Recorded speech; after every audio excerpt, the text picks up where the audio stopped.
പിണറായി സർക്കാർ 10ാം വർഷത്തിലേക്ക് കടക്കുന്നു. അതുപോലെ തന്നെ ജനങ്ങളെ നേരിട്ട് കാണുകയാണ്, ജനങ്ങളുമായി ആശയവിനിമയം നടത്തുകയാണ്, നിർദ്ദേശങ്ങൾ സ്വീകരിക്കുകയാണ്.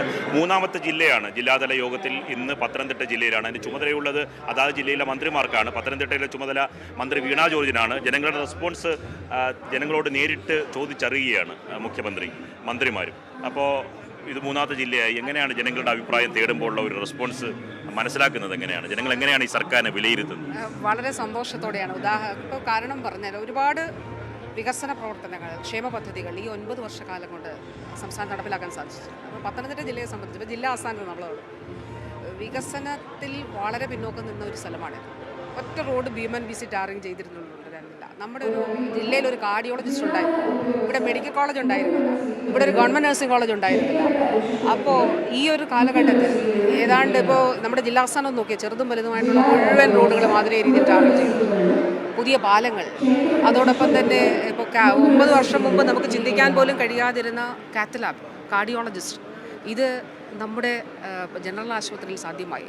ഏതാണ്ട് 8,000-ഓളം 7,000-ലധികം 8,000-നടുത്ത ആളുകൾക്ക് ആൻജിയോപ്ലാസ്റ്റി ഉൾപ്പെടെ ചെയ്യാനായിട്ട് സാധിച്ചു.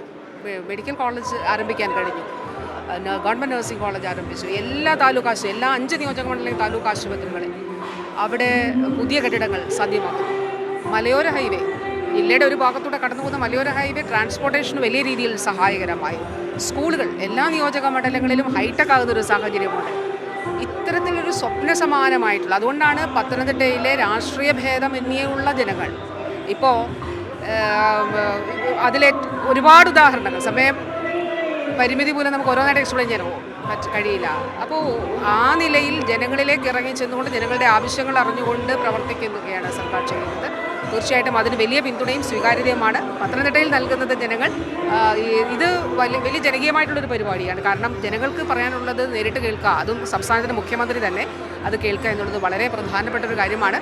അത് ഈ 2ാം പിണറായി വിജയൻ സർക്കാരിൻ്റെ 4ാം വാർഷികം, അതുപോലെ നമ്മുടെ ഈ 9 വർഷങ്ങളിൽ അത് വലിയ രീതിയിൽ അത് കേട്ടുപോകല്ലോ ചെയ്യുന്നത്. നമ്മൾ അത് ഉൾക്കൊണ്ട് അതിലാവശ്യമായ മാറ്റങ്ങൾ, ഇപ്പോൾ ചട്ടങ്ങൾ മാറ്റണമെങ്കിൽ ചട്ടങ്ങൾ, നിയമപരമായ മാറ്റങ്ങൾ ആവശ്യമുണ്ടെങ്കിൽ അതെല്ലാം ചെയ്തുകൊണ്ടാണ് മുന്നോട്ട് പോകുന്നത്. തീർച്ചയായിട്ടും ഇതൊരു വലിയ മാതൃക കൂടിയാണ്. മിനിസ്റ്റർ, നമ്മളിതെല്ലാം ചെയ്യുമ്പോഴും സർക്കാർ ജനങ്ങളെ കേൾക്കുമ്പോഴും ഒരു സംഘം മാധ്യമങ്ങളും, മിനിസ്റ്റർക്ക് തന്നെ അത് അറിയാവുന്ന കാര്യമാണ്, മാധ്യമങ്ങളും പ്രതിപക്ഷം അതുപോലെ എല്ലാ പരിപാടിയും ബഹിഷ്കരിക്കുന്നത് പോലെ ഇതും പ്രതിപക്ഷം ബഹിഷ്കരിച്ചിട്ടുണ്ട്.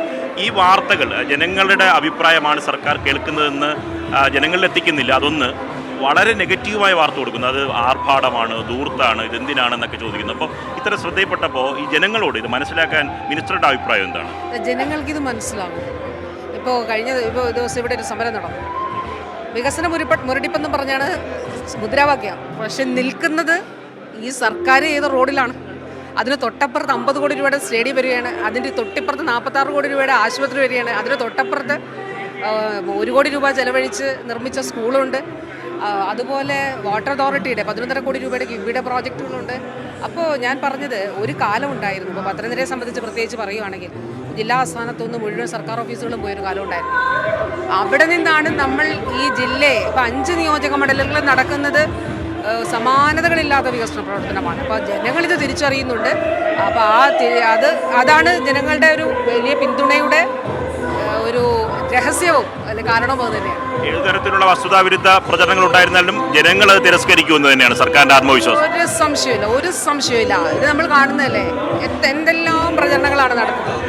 മാധ്യമങ്ങൾ, ഒരു വിഭാഗം മാധ്യമങ്ങൾ അതിന് കൂടുതലിരിക്കുകയാണ്. കാരണം മനഃപൂർവ്വമായിട്ട് ഇപ്പോൾ ഞാൻ സംസ്ഥാനത്ത് കരൾമാറ്റ ശസ്ത്രക്രിയ സർക്കാർ മേഖലയിൽ സൗജന്യമായി നടത്തുന്നുണ്ട്. പണമില്ലാത്തവർക്ക് മിതമായി നിരക്കിൽ നടത്തുന്നുണ്ട്. അത് ഏതെങ്കിലും മുഖ്യധാര മാധ്യമങ്ങൾ കൊടുക്കുന്നുണ്ടോ? ഇന്ന് സർക്കാരിൻ്റെ പല പ്രോജക്റ്റുകളുടെ ഭാഗമായിട്ട് ഇങ്ങോട്ട് പറഞ്ഞ ആളുകൾ ഇവിടെ വരുന്നുണ്ട്. ഞങ്ങൾക്ക് വരണം, ഞങ്ങൾക്ക് ഈ കാര്യം അവിടെ പറയണം എന്ന് പറഞ്ഞിട്ട് ആളുകൾ വരുന്നുണ്ട്. ഇതൊന്നും ഒരു മാധ്യമവും കൊടുക്കുന്നതല്ല. അപ്പോൾ തീർച്ചയായിട്ടും ഒരു വിഭാഗം മാധ്യമങ്ങളും അതുപോലെ പ്രതിപക്ഷമൊക്കെ ശ്രമിച്ചാലും കേരളത്തെ സംബന്ധിച്ചിടത്തോളം ജനങ്ങൾ ദിവസം അനുഭവിക്കും. ഈ റോഡിലൂടെയാണ് ജനങ്ങൾ സഞ്ചരിക്കുന്നത്, ഈ ആശുപത്രിയിലാണ് ജനങ്ങൾ വരുന്നത്. ഇപ്പോൾ ഇന്ന് രാവിലെ എത്ര കോളുകൾ നമ്മുടെ പല മെഡിക്കൽ കോളേജുകളിലും അങ്ങോട്ട് പോയി ഞങ്ങൾക്കൊരു അപ്പോയിൻമെൻറ്റ് എടുത്ത് തരണം, സഹായിക്കണമെന്ന് പറഞ്ഞിട്ട് വരുന്നവരാണ്. അപ്പം ആ രീതിയിലേക്ക് കേരളത്തിലെ മുഴുവൻ സംവിധാനങ്ങളിലും മാറ്റമുണ്ടാക്കിയ സർക്കാരാണിത്. അത് അനുഭവിക്കുന്നത്, നേരിട്ടുള്ള അത് അനുഭവവേദ്യമാകുന്നത് ജനങ്ങൾക്കാണ്. ജനങ്ങൾ അത് നെഞ്ചുകൊണ്ട് ഏറ്റെടുത്ത് നെഞ്ചോട് ചേർത്ത് ഈ സർക്കാരിനെതിരെയുള്ള മറ്റേതൊക്കെ അവർക്കും അറിയാം. ഇപ്പോൾ ഈ ചാനൽ ഈ നിലപാടെടുക്കുള്ളൂ, ഈ പത്രം ഈ നിലപാടെടുക്കുള്ളൂ എന്നുള്ളത് ജനങ്ങൾക്കറിയാം. തീർച്ചയായും. Thank you.